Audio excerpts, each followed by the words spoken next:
ќе работиме една многу позната приказна. Ќе зборуваме за двајца браќа, за татко и свињи. И свињи има приказната. Значи двајца браќа, постар брат, помал брат, за таткото и за свињите. Сега, не знам дали ја знаете оваа апликација, детска Библија, не знам дали ја имате, дали ја ја користите дома. Ја се препорачувам на сите деца. Вака сега, се сеќавате ли тие што бевте минатиот пат? Еј за возрастите да објаснам. Значи ова е семејна богослужба. И ова богослужба е за сите Божји деца, и возрастни и мали. Така да оваа богослужба голем дел од проповедта ќе биде наменета за децата, но во проповед се кријат тајните Божји кои се за сите луѓе. Сега, се сеќавате ли минатиот пат како правевме? Ќе му дозволиме чичкото да прочита и после ќе зборуваме малце, па пак ќе прочита, па пак така. Може? И деца, за вас ќе имам прашање. Спремни ли сте? Океј, Мила беше спремна, другите ме гледа. Ајде да слушаме. Зошто Исус минува време со луѓе кои прават лоши работи, се прашуваа религиозните водачи. Затоа Исус им кажа приказна за Божјата љубов. Еве ја приказната. Океј. Сега ќе слушнеме и приказната. Значи, кој беше прашањето? Зошто Исус поминувале време со луѓе што правеле какви работи? Лоши работи. Не ли чудно тоа? Исус поминува време со луѓе кои правеле лоши работи. И некои од луѓето кои биле тука овие религиозните водачи, така ги религиозните учители, они на некој начин го прашуваат Исус: а зошто ти поминуваш време со нив? Тие што се возрастните и што го слушале Джибони, една од неговите песни ми е омилена, се вика песната Опрости. Не знам дали сте ја слушале. Има една стих во оваа песна, вели вака: могло би бит, тој на хрватски, се тие што сте растели во Југославија ќе знаете, могло би бит да е лакше умрит, тоа е далматински, него људима реч опрости. Превод значи, понекогаш изгледа полесно да се умре, отколку на некој да му кажеш извини. Понекогаш така се чини. Таа грудка да не пуштиме некој, да не простиме на некој. Едноставно не е лесна работа. Деца, да ве прашам, што заслужуваат тие што направиле нешто лошо? Што треба да се случи? Значи некој направил нешто лошо, што треба да му се случи? Заслужува ли некаква казна? Кој ќе направи некој лошо, заслужува ли казна? Да. Така е, така е. Тие што направиле лошо треба да бидат казнети. И знаете ли што? Целиот свет така функционира. У школа, ако не си добар, може да те избркат од час. Или барем така треба да функционира, но светот не е баш секојаш така. Тие возрастните знаеме малце. Но внатре во нас, длабоко во нас, во срцето, во стомакот, чувствуваме некаква потреба за правда. Знаете ли што е правда, деца? Правда е она што ние го викаме фер. Знаете што е фер, нели? Значи фер да бидеме сите, на сите да биде како што треба, тоа е фер. Кога некој не е фер, се чувствуваме изнервирани и сакаме тој некој што не е фер да биде казнен. Кога некој игра не фер, го чувствувате ли тоа? Како? А позади мене, ево, готово. Кога некој не е фер, се чувствува тоа и некак имаме чувство дека треба да биде казнет сега тој човек. Тоа чувство внатре што нас ни се појавува кога не се фер работиме внатре, кога се нервираме внатре, тоа се вика правда. И тоа е многу важна работа. Бог кога не создавал, кога Бог нас не создавал, тоа чувство го всадил внатре во нас. И ние многу сакаме светот во кој живееме да биде ферски. Се да биде фер, се да биде како што треба. Ама најчесто не е. Има еден проблем. Знаете ли кој е проблемот? Тогаш кога некој друг ќе сгреши, кога некој друг не е фер и ќе направи нешто многу не фер, ние се нервираме многу и сакаме другиот да го казниме многу пошто направил нешто што не било фер. Сакаме да го казниме. Арно, ама. Кога ти ќе направиш нешто, или кога јас ќе направам нешто не фер, некоја сакам правилата да ги смена. Не сакам да бидам казнет ако јас не сум тоа. Одмах ќе си најдам некој изговор, еве со Бени ми се сеќавам кога играме фудбал. Кога јас ќе направам нешто нефер, Бени па не е фер ова, ама кога он нешто ќе направи нефер, секогаш има причина. Секогаш има причина зашто е он фер и дури кога не е фер. Тоа е голем проблем. Тоа за возрастните зборот кој го бараме сега за таквото однесување се вика лицемерие. И тоа е голем проблем, многу голем проблем. Тоа што луѓето го гледале кај Исус било малку чудно. Исус зборувал за тоа колку Бог е добар. Исус кажал дека Бог, таткото е најдобар. И кога Исус не повикува нас да бидеме негови деца, да бидеме негови следбеници, он знаете што ни вика Исус? Вие треба да бидете најдобрите луѓе во земјата. Најдобрите. Зошто? Затоа што нашиот Бог во кој ние веруваме е добар. Значи, Исус понекогаш кажува, вие сте солта на земјата, вие сте светлината на земјата, и сега на нас тоа можеби нема да не биде јасно што точно значи тоа, но да се биде светлина на земјата значи да се биде како сонцето. Да светиме од добрина, да светиме со добрите дела, да светиме со тоа што Господ нас е создал да светиме. Но тоа што е многу интересно, Исус иако зборувал за тоа дека треба да бидеме најдобри, Исус овие луѓе тука ги гледате ли? Овие се религиозните водачи. Знаете ли што правиле? Знаете ли која е била нивната работа? Еве неколку работа да видиме. Еве, тетка Мери е учителка. Она е платена да биде учителка, да ве учи тука. А некоја друга работа. Некој работи ли на компјутер и програмер? Чичко Марија работи да биде програмер, така. Овие знаете ли зашто биле платени? Овие биле платени да бидат добри. Само за тоа биле платени, да бидат добри. Тоа била нивната работа. И кога они ќе видат некој од тука, што не бил баш добар, знаете ли како се однесувале? Ги гледале вако од горе. Како они да се 2-3 метра над земјата и да ги гледат сите од горе, дека они се толку добри, дека они не се дружат со секого, дека они се најдобри, дека они се најфер, дека они најмногу знаат и така натаму. А Исус од друга страна се дружи и со тие кои не биле толку добри. И овие се сега малце не ми е јасно, вика чекај малце. Ти викаш дека треба да бидеме многу добри, ама се дружиш со овие лошите. Што е работава? Како може да го разберам сега тоа? Тоа што било најчудно е тоа како Исус зборува да бидеме најдобри, но поминува време со некои кои се такви. Има ли некој дете во класата, еве вас ве прашам? Тие што сте биле прво, веќе сте второ одделение, а тие што тек ќе одите у школа, уште не ги знаете тие политики у прво одделение. Ама тие што сте у класот, секогаш има едно дете кое е најнемирно. Го знаете ли тоа дете? Не мора да кажувате имиња. Ама знаете детето у класот, у вашиот клас, кој е најнемирно. Одма го знаете. Замислете на час по македонски, имате час по македонски, Исус доаѓа во училица и зборува како треба да бидете добри, треба да бидете мирни и сите вие сте треба да бидеме добри и мирни, треба да бидете најфер. И гледате како Исус, после тоа што го кажува, се договара со тоа најнемирното дете да се дружи. Сикате, чекам малце, како тоа сега? Исус треба да е со учителката, не со ова најнемирното дете. Како тоа да го разбере? Сикаш, ако Исус знаеше какво е тоа дете, немаше шанси да се игра со него. Така биле овие луѓе, чекај. Така биле овие луѓе тука. Сега, ако Исус знаеше какви се овие, Исус немаше шанси да се дружи со нив. Немаше шанси. Па Исус се дружил со сите луѓе. Па и со тие луѓе за кои цел свет мислел дека се најлошите луѓе. И тоа многу ги збунувало сите луѓе. Не им било јасно зошто Исус се дружил со тие луѓе за кои сите знаеле дека се лоши. Но Исус им кажува една важна приказна. И сега доаѓаме до нашата приказна. Приказната за двајца браќа. Приказната за милостивиот татко, приказната за изгубениот син.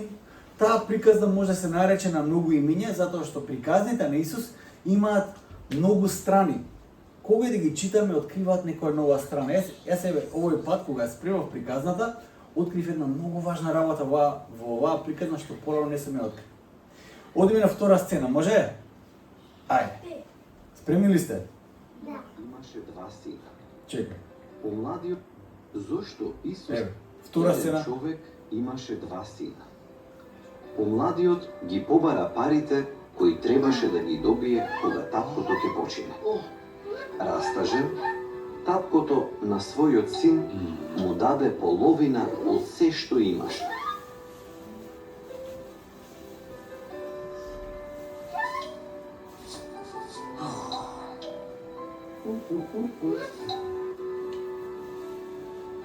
Што има тука сега? Го имаме таткото, еве го таткото, еве го помладиот син, кој што прави бењи. А еве го, знаете ли кој е овој? А? Овој е постариот син, постариот брат е. Ова се двајца браќа. Овој е помладиот брат, овој е постариот брат. Помладиот брат си ги зима парите и вика јас си летам сам, си идам, баш ми е гајле што прават татко ми, што прават брат ми и така натаму. Еве го постариот брат, го гледа вака и вика не очекував ништо порно од тој човек. Најлош брат на свет што постои. Во тоа време, тоа што го прави помладиот син, помладиот брат, знаете ли што му кажа на татко му? Кога му вика, знаеш, ајде ми ги ти моите пари, и ја ќе си отидам кај што сакам.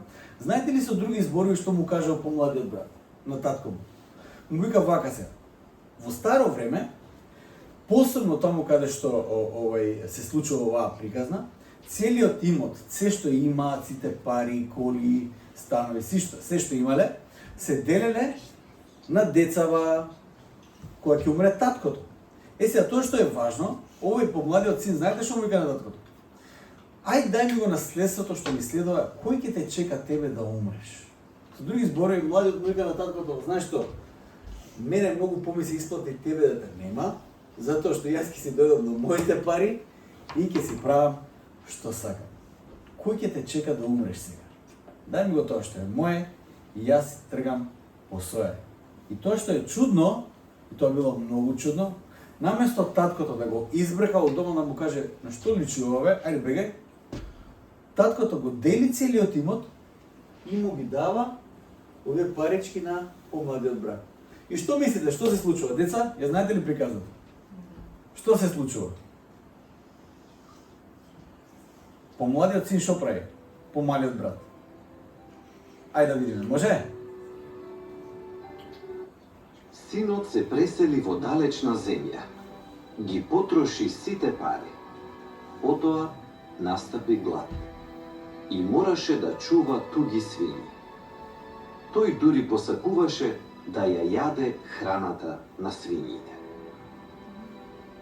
Кажаме дека има татко, двајца браќа и свињи, еве ги свињите.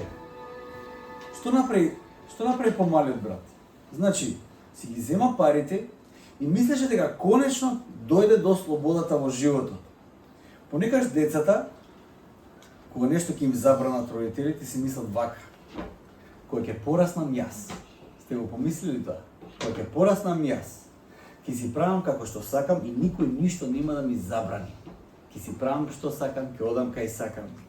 И јас така си мислев. Така си мислеше и помладиот син. Сега јас ќе си ги земам парите, ќе си отидам кај сакам, ќе си правам што сакам, нема тука татко ми да ми каже може, не може, кој ќе го слуша тоа цел живот. Си ги побара, си ги собра си ти пари и почна да си прави. И знаете ли што? И си правеше што сака. Арно, ама што се случи? Така и јас, искрено деца, кога бев малце помал, си виках само си живеам сам и да си имам пари, ќе си правам се што сакам и никој ништо нема да ми забрани. И што направи помладиот син? Ги потроши парите, ги потроши сите пари што ги има. Не знам како ги потрошил парите, може на Roblox, Minecraft, кој знае на што ги трошил парите. Си седнал некаде со телефонот, кој нешто се прават и останал без пари. Толку немал пари што немал веќе што да јаде. Помладиот син, помалиот брат, толку бил во катастрофална состојба што бил гладен. Толку бил гладен што сакал да го јаде тоа што го јаделе свињите. Замислете. Значи, он е далеко во земјата, он не познава никој таму, додека имал пари, знаете што имал? Имал и пријатели, имал и другари. Ама кога нема пари, нема веќе ни другари и толку. Затоа што нема зашто да се околу него, пошто тие другари биле само заради неговите пари. И сега кога ги снемало другариве, никој не му помага, се вработил како тука во свињи да гледа, дури и сакал да го јаде ова што им го фрла на свињите, ова сакал да го јаде тука. Ама никој не му го дава затоа што тоа било за свињите. Ево таква состојба бил помалиот брат. Но фала му на Господ, тука не е крајот на приказната. Што се случува? Што мислите? Што е следно? Не ви текнува? Сега ќе научите приказната, најубавата приказна што постои. Слушнете се. Слугите на мојот татко живеат подобро од мене, си помисли тој. Ќе се вратам дома и ќе му признам дека сгрешив против него и Бог. Може би ќе ме прими да му бидам слуга. На помалиот син, на овој тука, што ги потрошил парите, му светна нешто. Сика чекам малце, уште кога бев кај татко ми, не синовите, неговите слуги имаат што да јадат, што да облечат, имаат се што им треба, а јас овде немам ништо. На синот му текна нешто многу важно. Тој се сети дека кога бил кај татко му, имало се што ќе посака. Се што сакаш имало таму. И си кажам на себе вака, ќе се вратам кај дома кај татко ми и ќе му кажам, многу сгрешив татко. И те молам, само прими ме како слуга во твојот дом. Синот оди и се спрема, вежба по пат, дека ќе одам, кога ќе видам татко ми, ќе клекнам пред него. Кажам, татко, извини, сгрешив. Прими ме за твој слуга. Не треба дете да те бидам ништо, само да бидам во твојот дом, да имам што да јадам. Ќе ти служам целиот мој живот. И знаете ли што? Тој сакаше од татко му, тој веќе не сакаше татко му да биде ферски према него, затоа што ако е ферски, он не требаше да се врати дома. Он си го потроши своето. Но тој сега му тегна дека кај татко му може би ќе добие некаква милост. Може би татко му ќе му прости. Може би татко му ќе го прими назад. И што се случува? Ајде да видиме следната сцена. Спремни? Синот се врати дома. Додека уште беше далеку, неговиот татко се стрча кон него и го прегрна. Не заслужувам да бидам твој син, му рече тој на таткото. Синот се извинува многу, така? И што мислите, што прави таткото? Го тепале?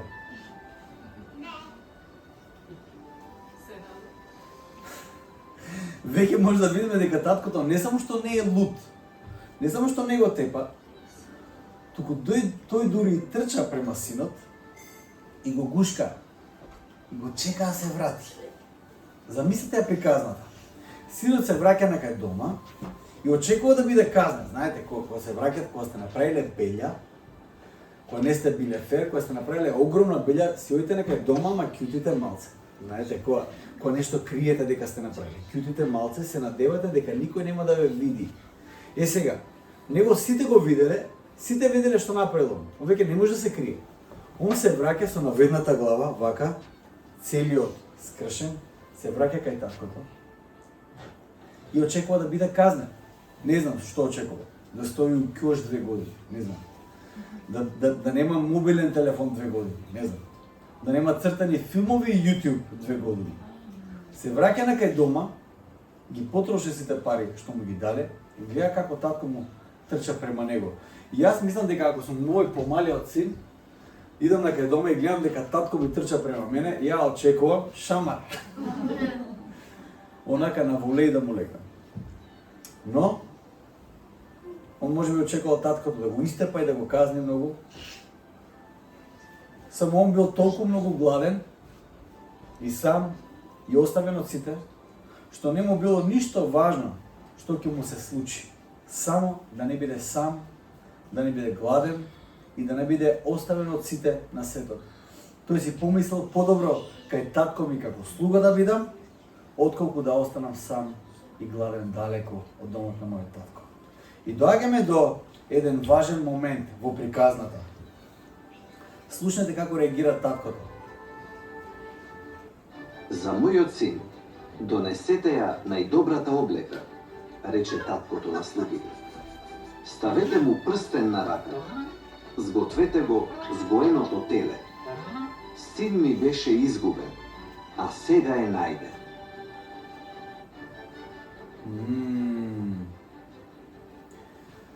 Знаете, ова што таткото го прави, ова тука, што го прави со синот, знаете ли дека тоа не е фер?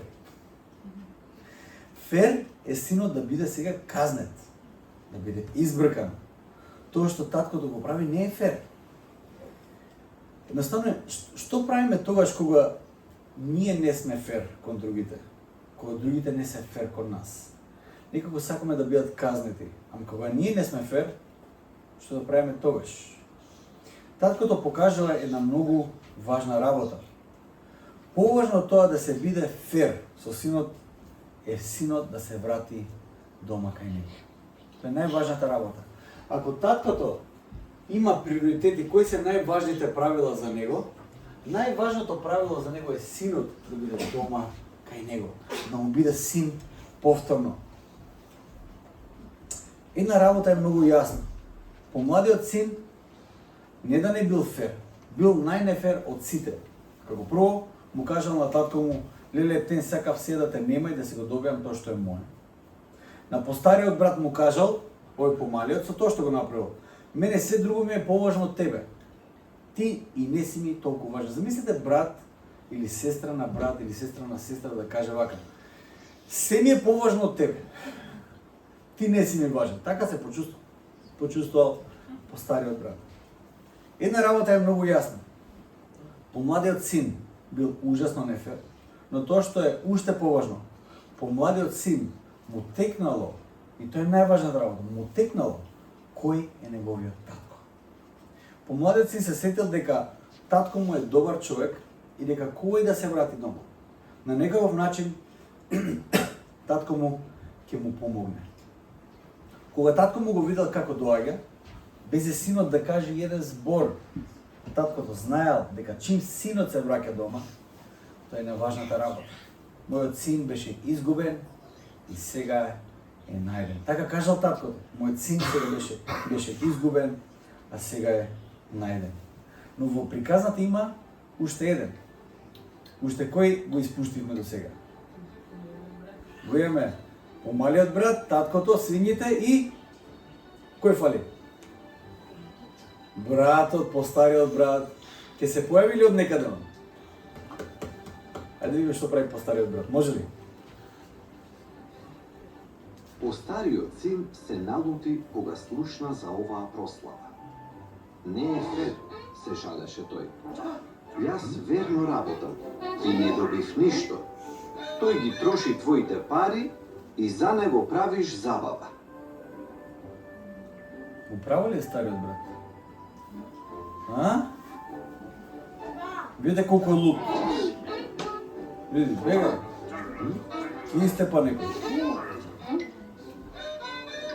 Ево така зборел постариот брат. Постариот син сака да игра само ферски. На него да се биде фер му е најважна работа. Он за себе смета дека никош ништо не сгрешил, му вика на таткото: "Јас ништо не ти сгрешив целиот мој живот." Му вика на татко му: "Како можеш толку нефер да бидеш? Мојот помал брат направи таква беља, а ти пак го сакаш. Што е работа?" Постариот син може би си помислил: "Чим него го сакаш, тоа значи дека мене не ме сакаш." Може би така си помислил постариот брат. А што кажал таткото, а? Ајде да видиме како завршува приказна. Може?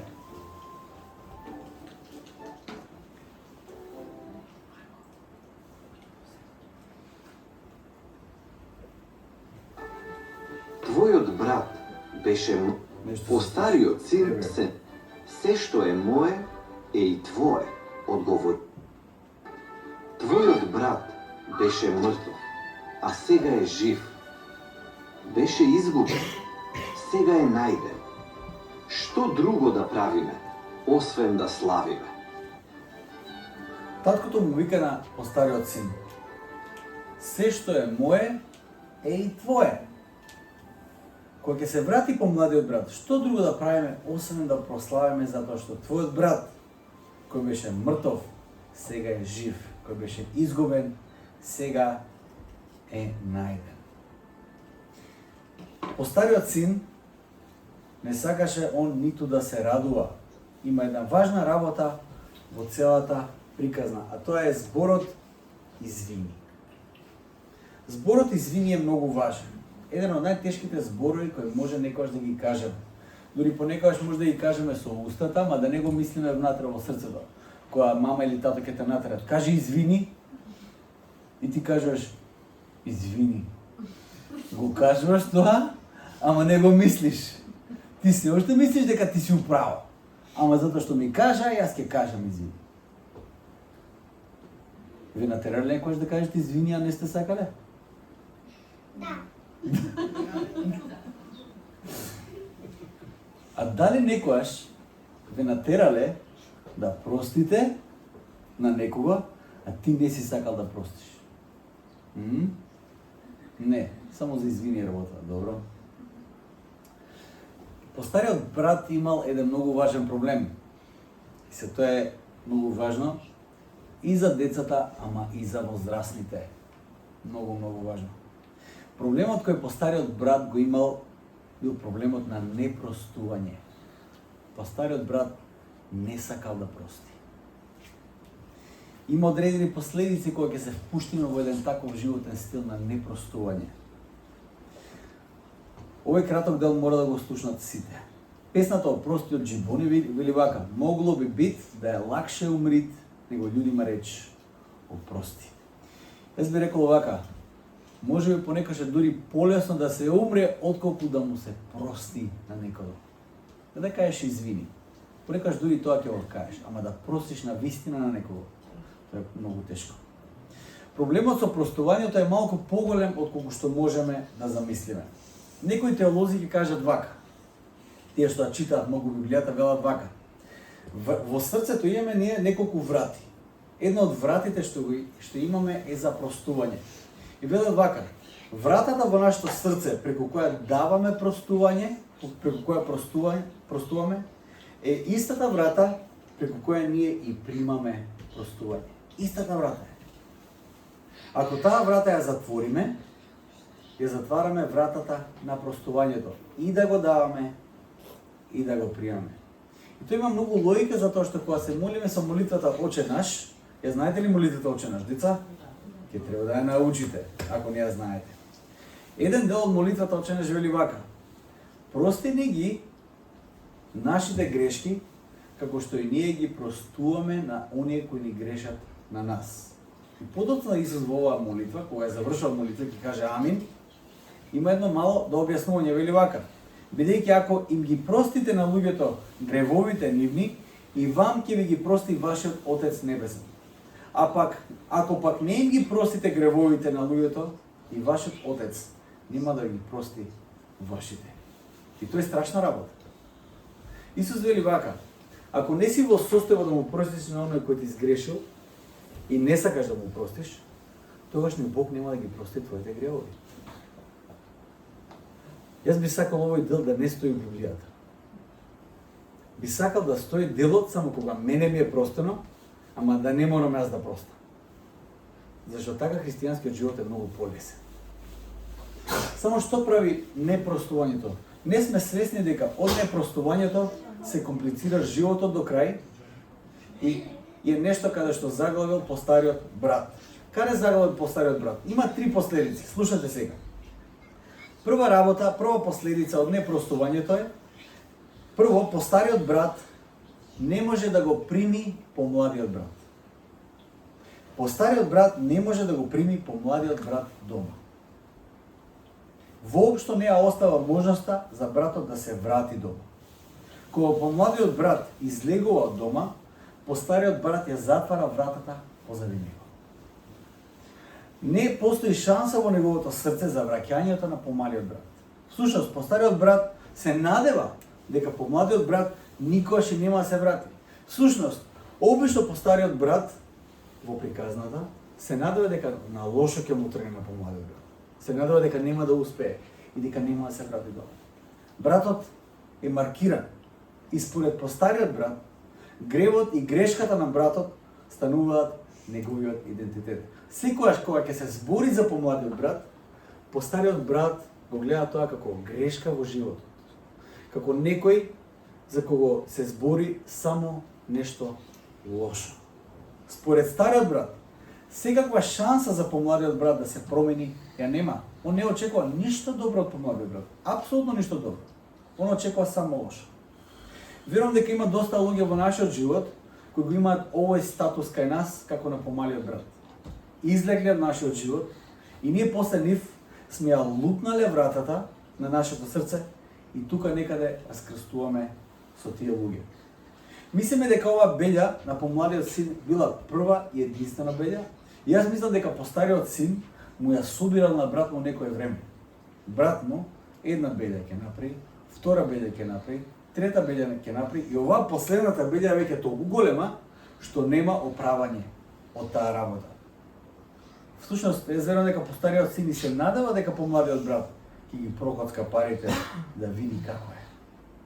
Прилично сум сигурен дека секој од нас има еден таков аспект внатре во нас. Личност во нашиот живот.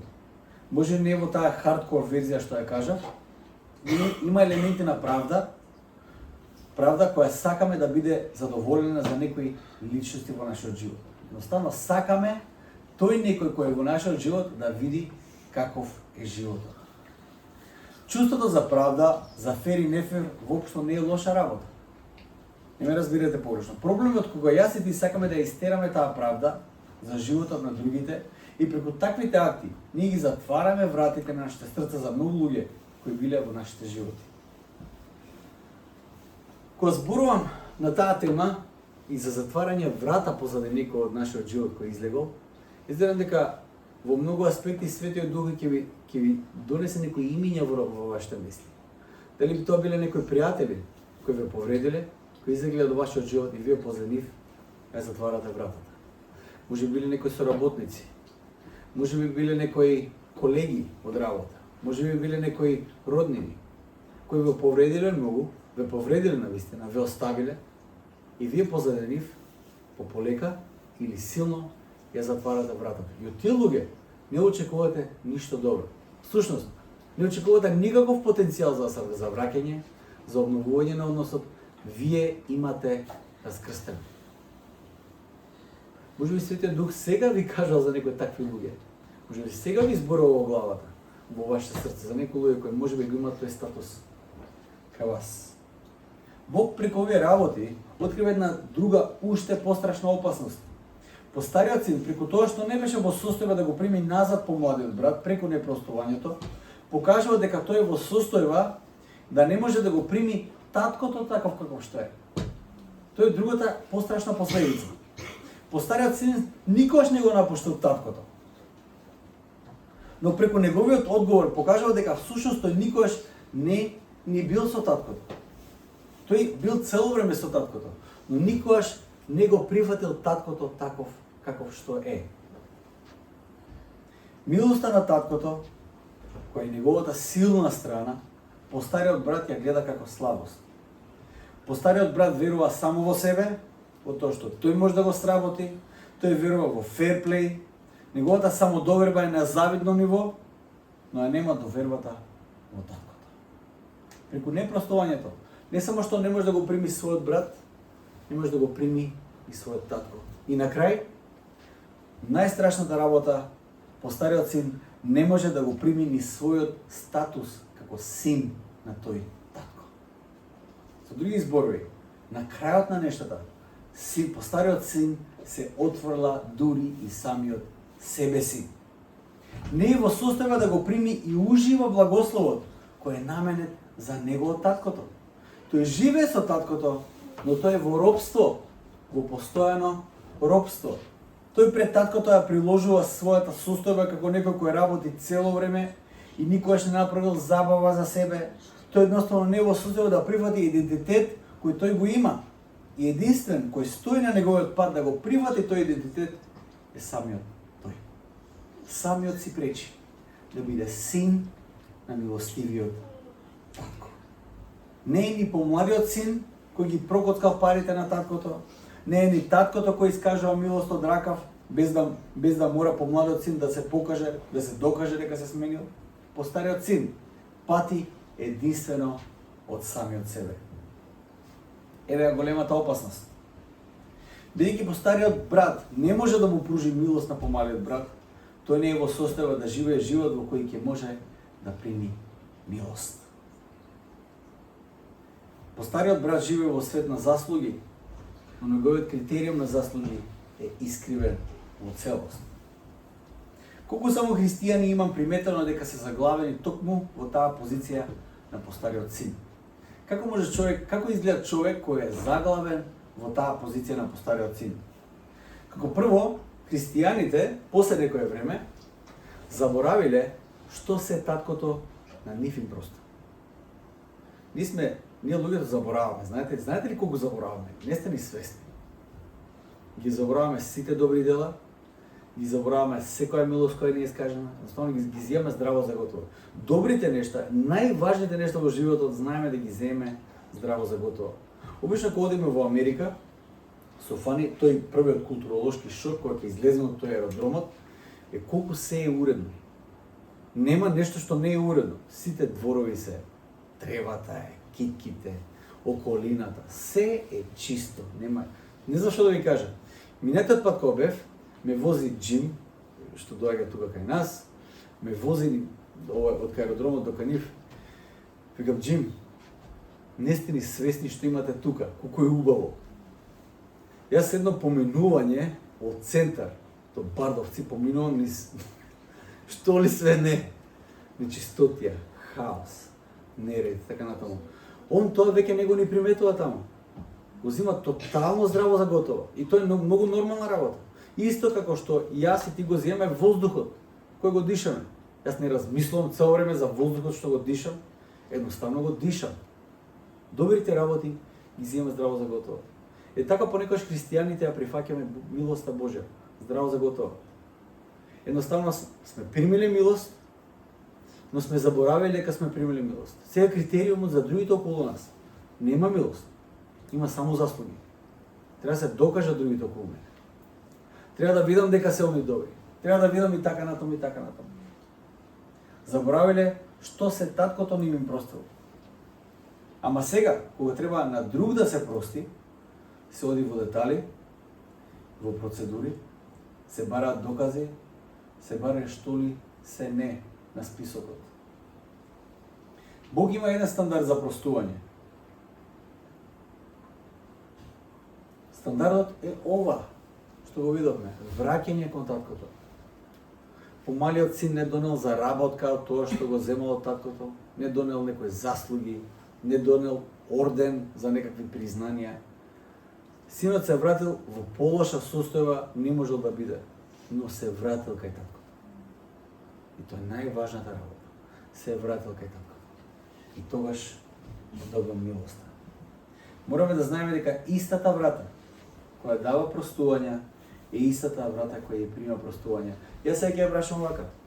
Ако можеби сега во моментот во вашиот живот се мачите со непростување, можеби сте ја затворили вратата да примите простување од Господ. Можеби поминало некое време откако вие сте барале прошка од Господ за нешто. Едноставно сте у фазону кој мисли дека јас сум окей, јас сум добар, јас сум прилично добра личност. Оној до мене е проблемот, овој помалиот од мене е проблемот кој направи белја, на кој не може, сега има процедура за тоа да се врати. Можеби вратата на простување сме ја затвориле. Сме забравиле што значи да се прими милост од Господа. Да не сме влезени во светот на фер и нефер. Да не сме заборавиле дека ние сме примиле простување пред се, тогаш кога не сме заслужувале. А всушност зошто би примиле простување ако го заслужиме? Какво е тоа простување? Тоа што е по заслуга, тоа не е по милост. И да не сме заборавиле дека вратата на милоста е Божја врата на милоста, не е наша врата на милоста. Не сме јас и ти кои одлучуваме на кого да се прости, на кого да не се прости. Тоа е Божја врата на милоста. Се што ние може да направиме, да го прифатиме тоа простување и како што Исус не охрабрува, да простиме. како што на нас ни било простено. Тоа е параболата за двајцата браќа, за таткото и за свињите. Деца, ви се допадна ли приказната? Да? Најс. Се преполовија деца до тука. Тешка приказна е тоа. Тешка беседа е, како што викаат учениците Христи. Тешка беседа е тоа. Не е фер оваа приказна. Многу не фер приказна испадна оваа. Но сите ние сме повикани во еден живот на благодат, живот на милост. И јас се надам дека оваа црква ќе биде таква црква. Може да се молиме? Ајде да станеме да се молиме, да бараме од Господ пред се милост, да бараме од Господ простување. Ќе ја пееме последната песна, децата ќе ни ја пеат последната песна, со тоа ќе го собереме доброволниот прилог и ќе имаме дружење покасно. Ајде да бараме од Господ. Благодат. Татко наш небесен, ти благодариме за се. Ти благодариме, Господи Боже мој, за Твојата благодат, за Твојата милост, која Ти имаш искажена, Господи. Крстот е сведок на Твојата благодат, на Твојата милост, Господи. Ти благодариме за тоа што безрезервно се даде за нас. Ти благодариме за тоа што покажа пример што значи да простиме, Господи. А сега се молам, Господи Боже мој, таа врата на простувањето, на милоста да биде широм отворена кај нас во нашите срца, Господи. За Господи да можеме да простиме, уште поважно, Господи, да приеме прошка од Тебе, Господи. Да бидеме во состојба да приеме простување. Јас те молам, Господи, да бидеш со нас, да не благословиш и да, Господи Боже мој, да бидеме носители на таа добра вест дека ни е простено. Ево, Господи Боже мој, по Твоја благодат на нас ни е простено, затоа сега може да бидеме Твои деца. Се оставам, Господи, во Твоите раце, благослови не. Амен. Amen.